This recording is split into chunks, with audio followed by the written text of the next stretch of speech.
Hello, Virgo. This is Mary Elizabeth with your July 2024 Tarot Forecast. Thank you so very much for turning up and tuning in. This is for the sign of Virgo, Sun, Moon, and Rising. Again, thank you so very much for turning up and tuning in. If you would like to leave a donation for the reading, for the channel, or just for the cause, you can do so through PayPal or Cashapp. Those links are in the description below.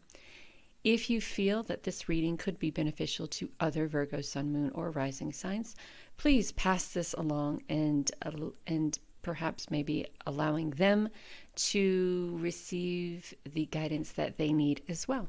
So here we go for Virgo, July 2024. All right, so our first card is Walking Away. Second card is the Temple Path. And our third card is Fourth Chakra Archangel Raphael. So the Fourth Chakra Archangel Raphael I want to talk about first, because this is about opening up the heart chakra, being in a place of gratitude, being in a place of nurturing, empathy, compassion, and also taking physical care of yourself.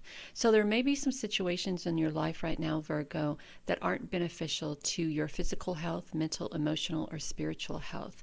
There's a little imbalance there maybe, or maybe even a lot of imbalance.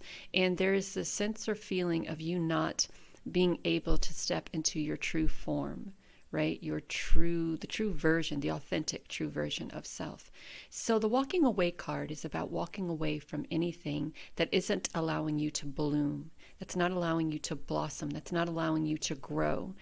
We have the selenite here, which is about stability and balance. And we also have the scissors here, which is cutting the cords from anything that is not allowing you to be that true, authentic version of yourself. There are times that we get into relationships, or there are times that we allow the past to dictate and determine our well-being, our happiness, our mental, physical, emotional, and spiritual state. And sometimes that has the ability to kind of knock us out of balance, and we lose a little bit of stability in our lives. We become depressed, we become withdrawn, we become and we get into hermit mode. We get into that seclusion mode. We start feeling that we're inconsequential. We start feeling inadequate, insecure, uncertain. So I feel that the Temple Path is asking you to find a space or a place that is just yours, so you can start to look back on your life and determine where those cords are that are keeping you connected to that energy of what may be holding you back, what may be making you feel sick or unhappy or unloved or insecure or doubtful, and even physically unwell.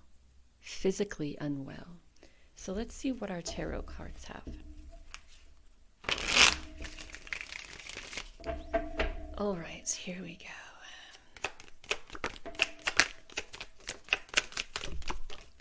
All right, so we have the King of Wands. We have the Knight of Wands. We have the Eight of Pentacles. And we have the Four of Pentacles. So the Knight of Wands and the King of Wands are both very passionate about moving forward. Both very passionate about growth, about renewed communication. Both very passionate about maintaining or gravitating towards independence, creativity, passion, and it takes a lot of courage to walk away from people, situations, opportunities that may be hindering your growth and your forward movement. The quill and the paper, I feel, is asking you to look into different ways of expressing yourself, expressing your feelings, communicating with others. If verbal communication doesn't work for you, if you find it very difficult to express how you feel or your wants, needs, and desires, if you find that difficult, I find that writing a letter, like sitting down and taking the time and writing a letter and putting that letter in the mail and sending it to whomever it is that you feel that you have a hard time speaking to. This is one of the many ways that you would be able to cut cords from the energy that may be holding you back. And then we have the Knight of Wands, which is very excited about going forward, and very passionate about moving forward, very passionate about the growth, very passionate about that. The King of Wands is also potential of travel, opportunity for travel. So the Knight of Wands is very excited about that. We're moving out of a place of stagnation and moving into a place of growth and movement. I want to say not to be distracted by the things that you can't control, and don't be distracted by outside forces, right? There are many times that things happen in our lives that we have absolutely no control over. And those are the things that we put most of our energy into because we feel the need to have control. We want that control.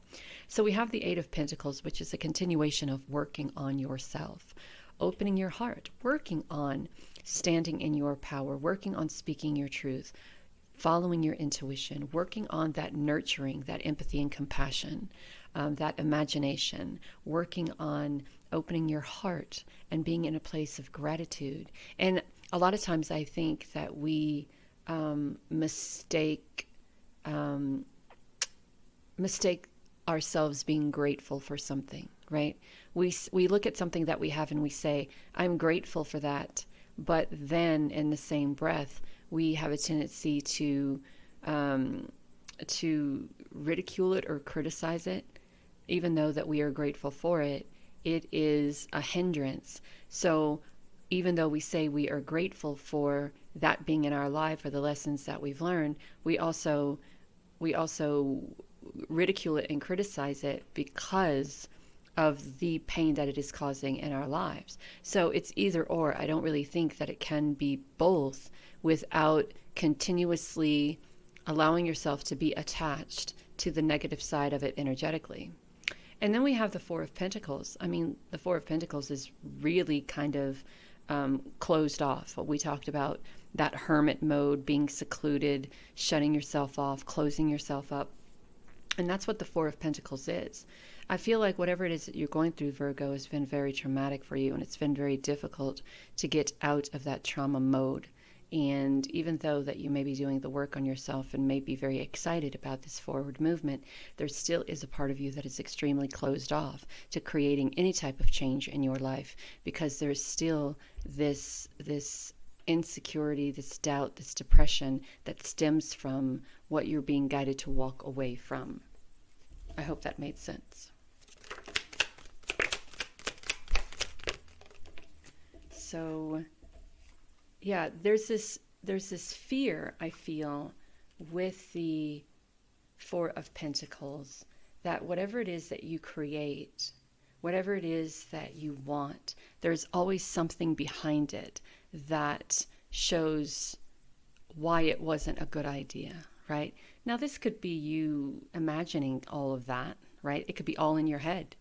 It could be you making excuses on why you can't move forward, or why you can't walk away, or why you can't travel, or why you can't imagine everything that you've ever wanted, needed, and desired, and allow that to come to fruition.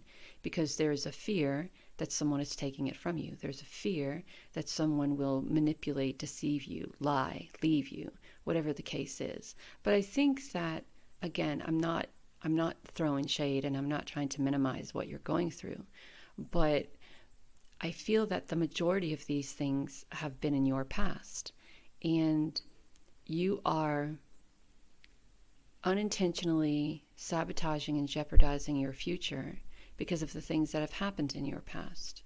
No one is going to come along and take what you've created for yourself. No one is going to come along and manipulate you out of it. No one is going to steal it. No one is going to lie. And even if they do speak about you, is it really worth cutting yourself off from everything that you have the capability of creating for yourself? Is it really worth cutting yourself off from your happiness, your celebration, your intuition, your connection to source, your creativity, your power, your stability, your balance? Is it really worth it? So I think this is a decision. Do we continue to stay in a headspace? Do we continue to stay in that what is it, pattern of depression, unworthiness, uncertainty, insecurity, feeling deprived, feeling unloved, feeling unseen and unheard? Or do we walk away from that and learn how to detach ourselves from the things that have happened in our past that we can no longer control, and allow this present moment to be what it is that you focus on, to create what it is that you desire, and to celebrate the opportunities that you have? So, I mean, we have chapters closing, right? We have opportunities that are presented to you, and you're afraid to take them because of the what if. What if? What if this happens? What if that happens? So you have multiple reasons to celebrate your existence, multiple reasons to celebrate your success, multiple reasons to celebrate your connection to spirit and source. And all of that celebration, all of that success, all of that high vibrational energy, being tuned in, tapped in, turned on to all of that, will create a sense of freedom in your life, and will start closing all of those doors that are no longer beneficial to you, especially the doors from the past. And there's a decision here with the Four of Cups.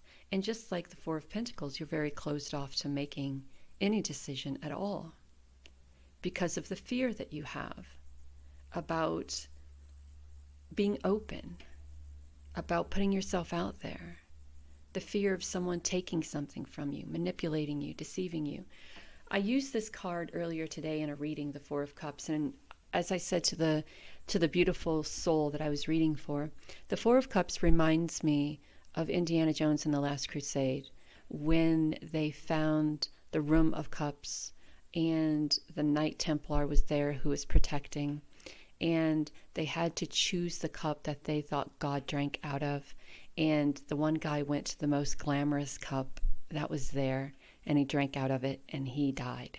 And Indiana chose the wood cup, and that was the cup. And so on this table we have all of these elaborate cups, and we have you sitting there, and each time a cup was presented to you, it feels like you withdrew more and more and more, feeling that you weren't worthy of what this cup could bring to you, what this opportunity could bring to you. And now we have this wonderful person in the doorway bringing you this less ornate cup, but more. If you notice, and even in the background, it looks bigger than the other cups. Bringing this cup forward, and as it gets forward, as it comes more and more into view, the bigger it is, right? So for a long time, Spirit has been presenting you opportunities, one more successful, one more beneficial than the other, but there's this closed offness due to the fear that you have of success, or the fear that you have of what other people may attempt to do to you. And as I said, these could all be thoughts. These could all be your imagination running wild. It could also be your experience from the past that you're allowing to hinder your present and your future. But we have the Three of Pentacles. So for me, the Three of Pentacles is a group of people coming together, working to make this success happen. Now, maybe this is group therapy, maybe it's you needing to talk to someone, and we see that everyone has a difference of opinion and a different idea on how you can step into this time of success, how you can cut cords, how you can walk away. So this could be you going to therapy, you coming at it from the spiritual side of it, right? Going to a meeting a spiritual meeting. Oh, I know that sounds weird, a spiritual meeting, but they do have, some places have courses that you can take on how to eliminate the energy or cut the cords from, or even connect to your higher self through meditation, through visualization, through meditation, visualization. I said that already. I know I'm repeating myself. Through energy healing work, through balancing your chakras, through grounding. There's crystal work. There's a multitude of courses and classes, physical or online, that you can take on how to best serve yourself in a physical, mental, emotional, and spiritual manner. And you could be taking these courses in physical form, or in or online. So we have you seeing the truth, right? Recognizing the truth. And when you recognize the truth, there's this sense of fertility that happens. You know, when we recognize the truth of what is, and we progress forward accordingly, and we start seeing ourselves for the divine being we are, having a co-creation relationship with spirit, being tuned in, tapped in, turned on to spirit, recognizing that the past no longer is beneficial to you. All of that is the truth. All of that is the truth. The psychic abilities that you have, the getting more of a clairaudience, right? Being able to hear and being able to feel. When we allow ourselves to step into who we truly are and our true divine abilities and powers, and we all have them, then we step into a time of growth. We step into a time of who we truly are, and we start to feel that. And it feels absolutely amazing, beautiful, wonderful, inspiration and change. And things start to change, and you find things that start to inspire you. You find things that start to, I love that card, that start to not just inspire you, but move you in this direction that you've always been afraid to go. So there's courage there. There's confidence and independence there. Earth magic, we talked about grounding. We talked about crystals, working with crystals, grounding, stepping outside, allowing yourself to be a part of Gaia, of nature, of Mother Earth. Meditation for clarity. This card reminds me of the Moon card. In the Everyday Witch, the Moon card is a cat staring into the pool and seeing itself for what it truly is, and then allowing the moon to illuminate the new path, allowing the moon to bring the reality of what is to light, and allowing the moon to illuminate what is best. So when we meditate for clarity, that clarity is, who am I? What am I capable of? What is why am I here? What am I doing? What's my path? What is my course? And then allow that to inspire and encourage you. Allow that in the truth, because the meditation for clarity brings about the truth that you're looking for. Blessings in disguise. What appears to be a problem is actually part of your answered prayers. You'll understand the reasons behind your present situation as everything resolves. Trust in heaven's protection and ignite wisdom to answer your prayers. That's not what it says. I don't have my glasses on. Trust in heaven's protection and infinite wisdom to answer your prayers in the best ways. So whatever is happening here is a blessing in disguise. Whatever pain you may be feeling, whatever pain you may be going through as you go through this transformation in the month of July, as you start walking away and start healing self, there is a blessing in disguise here. And I think this blessing for you, Virgo, has been a long time coming. Know that you're divinely guided and loved. Talk soon.